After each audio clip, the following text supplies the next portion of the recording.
今日我哋講埋樓盤巡禮嘅最後一期啦，三鄉。我哋從三鄉嘅歷史板塊講起，用歷史去窺探呢個地方，依家到底仲適唔適合我哋香港人去養老度假？並且會逐一同大家講解目前三鄉4個主流嘅一手樓盤。我哋從地段、預算、產品屬性去分析呢4個樓盤適合邊一類嘅人群。如果睇完呢段影片咧，覺得對你有幫助嘅話，歡迎點讚同訂閱我哋頻道。話不多說，我哋即刻開片。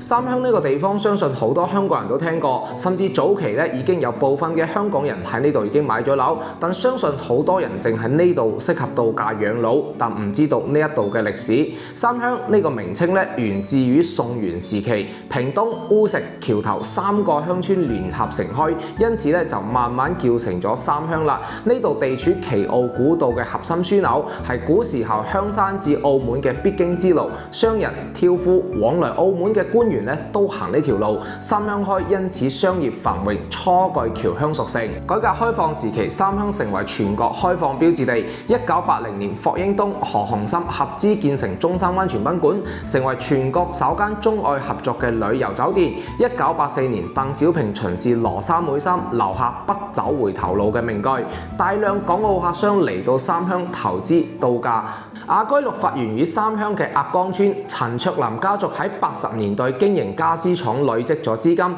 ，1992年成立地產生意啦，開發咗首個大型社區雅居樂花園，定向拓銷香港市場，透過香港電視台打廣告，贊助香港小姐選美，打開知名度。當年超95%嘅單位都賣俾香港嘅買家，三鄉小香港定位由此確立。2000年至2010年，雅居樂沿金涌大道大規模連片開發，打造雅居樂新城、柏麗山、萬象郡等大型社區，同步建成雅居樂車站、直通巴線路、商業廣場，將南部嘅農田改造為一個成熟嘅新城。2010年至今，鎮內可開發嘅住宅用地就持續減少啦，新樓供應收縮，市場以二手存量住宅為主，同時引入咗華發等其他開發商項目，即今期重點介紹嘅一個樓盤啦。現時三鄉常住港澳居民超過3萬人，港式餐飲、商超、醫療、通勤配套完備，適合港人長期退休定居。三鄉整體四面環山，中部平原，整個地勢猶如聚寶盆一樣，亦都係因為咁樣導致三鄉就經常水浸。三鄉東側接壤珠海，坦洲快線、港澳高速拿州出入口為港車北上嘅一個主要通道。全區域劃分為6大板塊啦。第一個東北幽默中山灣泉片區，靠山擁有天然嘅溫泉資源，配套羅山妹山公園、中山灣泉賓館。樓盤就主打係溫泉空養，生活商業密度偏低，適合偏好安靜休閒嘅人群。第二個正北大埔片區，鎮內新規劃嘅一個板塊，廣州中醫藥大學第一附屬醫院中山醫院嘅新院址就坐落喺呢度啦。醫療資源獨具優勢，住宅以改善型嘅洋房為主。第三個中部教區三鄉嘅傳統墟市，三鄉瀨粉、傳統茶果等本土嘅飲食集中喺呢個地方。真正嘅服務中心、港澳專區都設立於喺呢度。咁物業就主要係以老舊自建房、早年嘅一個小型住宅為主嘅。第四個南部金鐘大道浸華路片區，港澳居民核心聚居喺呢一個位置。雅居樂大型社區集中分佈，柏麗廣場、1+1商場、粵港直通巴嘅總站關設於此。港式生活配套最完善，地勢相對低窪，雨季低窪嘅路段容易係積水嘅。第五個東南古鶴泉眼片區，鄰近高速與珠海，以古村文旅、溫泉景區為主，住宅供應量相對較少。第六個就係西南嘅白石鴨崗片區，雅居樂創業嘅原址，白石環為三鄉瀨粉嘅一個發源地啦。工業與住宅混合，華發觀山水就係位於呢一個板塊嘅。本次介紹4個樓盤，分別屬唔同嘅片區，沿住105角度從北向南沿線分佈嘅有華發觀山水、駿景峰、德瑞花園，而泮新中心城位於大埔片區內，最近係三鄉新醫院。講到三鄉嘅新醫院，呢個係屬於今年三鄉醫療入邊咧建設最大嘅一次提升啦。呢個醫院全稱叫做廣州中醫藥大學第一附屬中山醫院嘅，全新院區咧於今年嘅6月17號已經正式開始運營，地址為三鄉鎮大埔村欽榮路嘅68號。呢間醫院咧由中山市政府、廣州中醫藥大學廣中一附院、三鄉鎮政府4方共建嘅，咁由廣州總院直接運營，規劃目標為3級甲等中醫院。佔地5.94萬平方米，首期開放800張床位，院期可擴張至1200張，係全國首間接入天然溫泉供水嘅公立中醫院，主打中醫治療加溫泉空氧嘅模式。院內配備咗有 3.0T 嘅磁共振、256排 CT、DSA 介入設備。設立胸痛、卒中、三衰3大嘅急救中心，重點科室包含咗省級嘅特色骨科、康復針灸科、老年病內科、ICU、透析中心、體檢中心、廣州總院嘅名中醫定期處診。呢間醫院專為港澳退休人士準備嘅，成間醫院咧多數嘅醫護人員掌握咗流利嘅粵語，溝通係完全冇障礙嘅。但目前暫未納入香港長者醫療券嘅試點機構，如需使用醫療券嘅話，都仲要去翻西區嘅中醫院就診。港澳居民參加中山嘅城鄉居民醫保，可於院內咧直接係做到報銷嘅。呢間醫院目前初運營嘅階段，適合常規嘅門診、慢病管理、關節痛、針灸理療等年度體檢，24小時嘅輕症急診，術後康復。如果有惡性腫瘤、複雜嘅心腦血管重大手術，建議咧就轉診珠海、石岐三甲醫院，或者直接翻到香港去就醫。三鄉嘅基礎情況介紹完啦，我哋嚟睇翻樓盤啦。第一個樓盤咧就係華發觀山水，呢一個樓盤咧坐落於三鄉最西邊嘅白石片區，即係105角道三鄉段嘅一個起點啦。再過去咧就係板湖同神灣。樓盤定位屬於係山水湖景大盤，呢個樓盤有啲類似坦洲嘅國際花城啦。樓盤佔地700畝，總戶數咧3238伙，居住密度低，容積率僅係2.0，綠化率接近59%。產品覆蓋咗高層嘅洋房、別墅、獨棟別墅。別墅產品喺早期已經全部賣晒㗎啦，依家目前咧就只有洋房在售。目前售緊嘅係1棟、3棟、13、14棟，面積段咧涵括咗71到119平，從2房到4房都有。戶型比較方正，毛坯單價咧5300、6300，大裝修6300到6800蚊一平。呢個樓盤嘅優點咧就全部都係現樓，即買即收樓。國企開發商質量物業都有保證，入場嘅門檻非常之低啦，95平方3房總價50萬出頭。屋苑配備咗商業街、會所、泳池、運動場，設有中港直通巴。但同時樓盤咧都存在比較明顯嘅缺點。第一個就係離三鄉嘅核心資源咧係遠咗啲嘅，日常購物、就診醫療、去大型嘅商場消費咧需要自駕20分鐘先可以到達。第二部分樓座前方存在高壓線，景觀會受影響，所以揀啱流動好重要。第三個就係樓盤雖然自帶商業街，但多數香港人係偶爾過嚟度假自住嘅，住戶消費不足咧，導致整體嘅開業率係偏低嘅，生活配套成熟度係比較一般。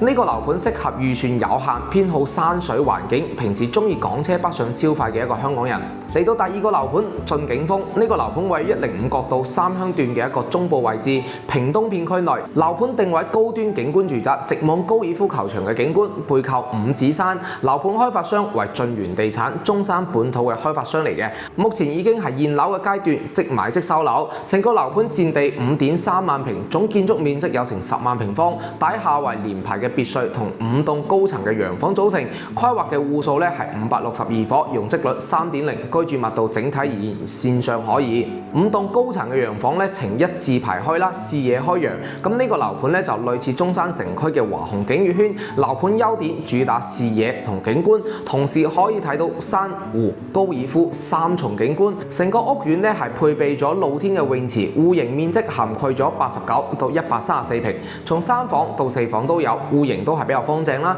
目前賣緊嘅均價咧係11000到15000蚊，大裝修。呢個樓盤缺點就好明顯嘅，小區規模細，內部配配套比較單一，日常消費咧都要去到對面馬路嘅屏東市場，主要依賴揸車。樓盤隔離仲有一個比較大型嘅變電站啦，有啲流動視野景觀咧就會受到比較明顯嘅影響啦。呢一個樓盤嘅景觀咧喺市面上係少有嘅，但都要注意周邊嘅一個不利因素。臨近國道，周邊配套唔成熟，日常出行咧都需要依賴揸車，而且咧成個樓盤嘅一個定價係屬於偏高嘅。嚟到第三個樓盤半山中山城，呢一個樓盤咧就位於大埔片區內啦，鄰近三鄉新醫院同中山灣泉，距離新醫院車程5到8分鐘嘅時間，為4個樓盤之中醫療條件係最好嘅。呢個樓盤早期咧由世光創建同雅居樂共同打造，成個樓盤咧佔地有成18萬平方米啦，總建築面積57萬平方，由32棟別墅同36棟嘅高層洋房組成。樓盤地塊呈扇形嘅，樓間距開闊啦，居住密度舒適。樓盤定位為退休養老改善大盤法式嘅洋房產品，臨近文旅與醫療資源。目前賣緊咧就30、31、32三棟，最售面積100平、113平、127平。目前賣緊嘅均價咧係8000零蚊，無批。樓盤擁有12萬平歐式嘅園林，有泳池、會所、籃球場、棋牌室。呢個樓盤最大嘅賣點咧就係臨近新醫院啦，距離醫院僅係幾分鐘車程啦。萬一突發身體不適就醫就非常之方便嘅，而且樓下自帶咗1.5萬平方嘅商業街，配套成熟，3公里可以抵達中山嘅溫泉景區，臨近羅山妹山，休閒資源充足。早期入住嘅大多數都係港澳嘅業主啦，同聲同氣。樓盤缺點咧就係大型嘅小區物業管理會比較鬆散啲，冇中港直通巴直達，需要步行去到隔離嘅御龍山上車點先可以翻到香港。呢個樓盤最為適合退休嘅長者，醫療配套、休閒溫泉娛樂配套都係非常之齊全嘅。去三鄉嘅金融中心車程咧僅係10分鐘車程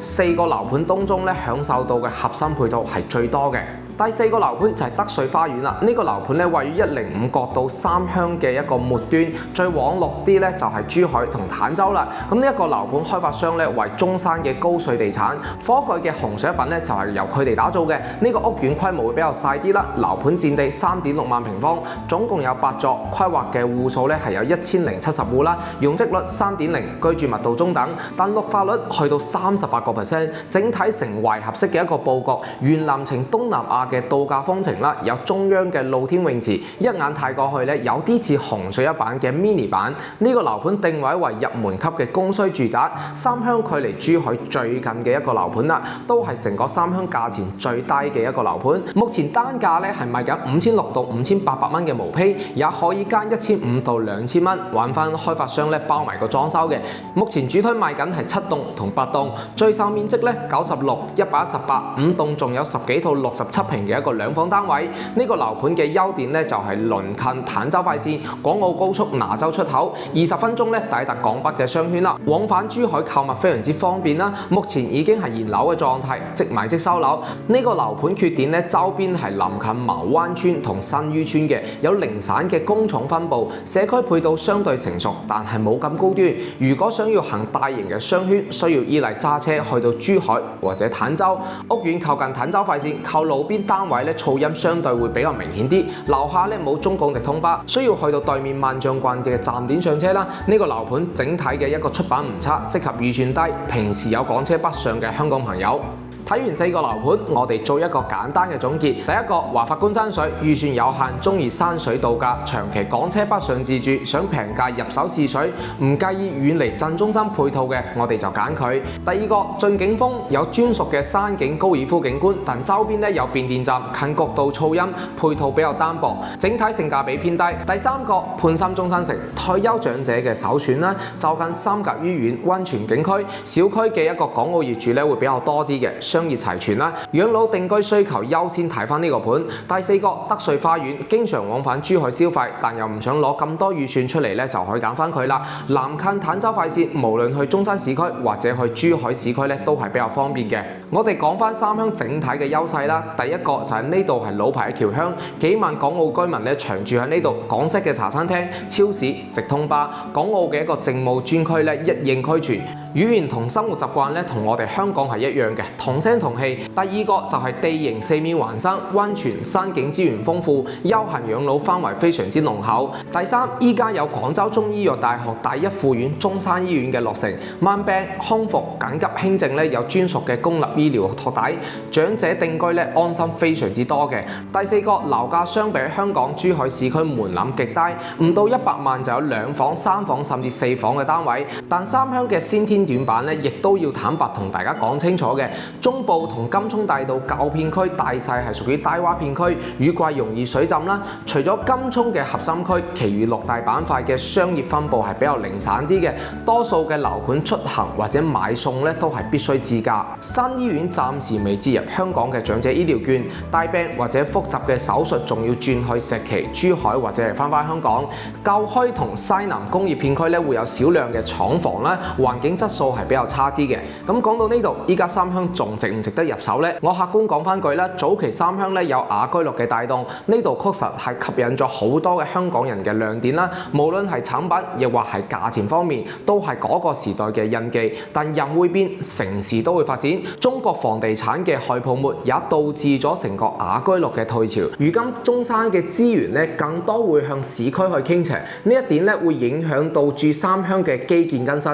而三鄉同樣面臨一個重要嘅問題，就係房地產與工業發展嘅平衡啦。早期三鄉可依賴房地產去發展，吸引港資、僑資回流，但過度嘅房地產土地出讓，亦都減少三鄉工業體系嘅一個形成啦。並且咧，成個三鄉嘅面積不如坦洲咁大，冇過多嘅土地出讓吸引大型嘅企業進駐，從而導致咗三鄉嘅工業落後咗。依家三鄉鎮政府對於新住宅批地越嚟越少啦，市場咧主要都係以二手為主，一手樓盤選擇性會比較少。好在依家政府咧亦都係重視3萬港澳人士嘅退休需求，設立咗一個大型嘅3甲醫院。三鄉唔係話唔可以選擇，係我哋唔可以再帶住以前嘅濾鏡去選擇。由昔日奇奧古道嘅僑墟到雅居樂一手打造嘅小香港，再到如今嘅一個3甲醫院落地啦，多個國企本土開發商進駐，三鄉幾十年嚟一直係港澳人士落腳大灣區養老嘅熱門選擇。